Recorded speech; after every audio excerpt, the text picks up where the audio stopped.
বুজি নাপাওঁ নি ক'লে এবাৰ জাগিছে জাগিবই মৰাণ জাতি জাগিছে জাগিছে জাগিবই এই সংগ্ৰাম চলিছে চলিছে চলিবই অসম পুলিচ কাম নাই কাম নাই কাম নাই অসম পুলিচ হাই হাই হাই হাই হাই হাই অসম পুলিচে ধৰি ৰখা আমাৰ কৰ্মীক এৰি দিয়ক এৰি দিয়ক এৰি দিয়ক বিনা চৰ্তে এৰি দিয়ক এৰি দিয়ক এৰি দিয়ক আমাক Pakon Rusia! Rusia!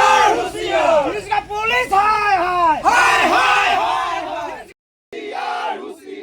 মৰাণ জনগোষ্ঠীৰ ন্যায্য প্ৰাপ্তি অধিকাৰৰ কাৰণে গণতান্ত্ৰিকভাৱে আন্দোলন কৰিবলৈ যাওঁতে তিনিচুকীয়া জিলা প্ৰশাসনে আমাৰ মৰাণ ছাত্ৰ সন্থাৰ কৰ্মীসকলক মৰাণ ছাত্ৰ সন্থাৰ সতীৰ্থসকলক মৰাণ জাতীয় মহিলা পৰিষদৰ সতীৰ্থসকলক তেখেতলোকে গ্ৰেপ্তাৰ কৰি ৰাখিছে। তেখেতলোকে বিনা চৰ্তে যাতে সেই গ্ৰেপ্তাৰ কৰাসকলক অতি শীঘ্ৰে মানে মোকলাই দিয়ে, অন্যথা আমি এই ডিৰাক গেট যে বন্ধ কৰি ৰাখিম, হাজাৰ হাজাৰ যে প্ৰতিবাদকাৰী খন্তেক পিছতে ইয়াত উপস্থিত হ'বহি সেইটো কথা নিশ্চিত। গতিকে আমি মৰাণ ছাত্ৰ সন্থাৰ কৰ্মীসকলে আমি ইয়াত ডিৰাক গেটৰ আমি ৰাস্তা বন্ধ কৰিবৰ কাৰণে বাধ্য হৈছোঁ। অতি শীঘ্ৰে মৰাণ জনগোষ্ঠী জনজাতিকৰণ স্বাস্থ্য অনুসূচীভুক্ত সাহিত্য আসন প্ৰদানৰ যি গণতান্ত্ৰিক আন্দোলন কৰিবলৈ যাওঁতে তেখেতলোকে যি আৰক্ষী প্ৰশাসনে গুণ্ডা বাহিনী ৰখাইছে, তেখেতলোকে গ্ৰেপ্তাৰ কৰিছে।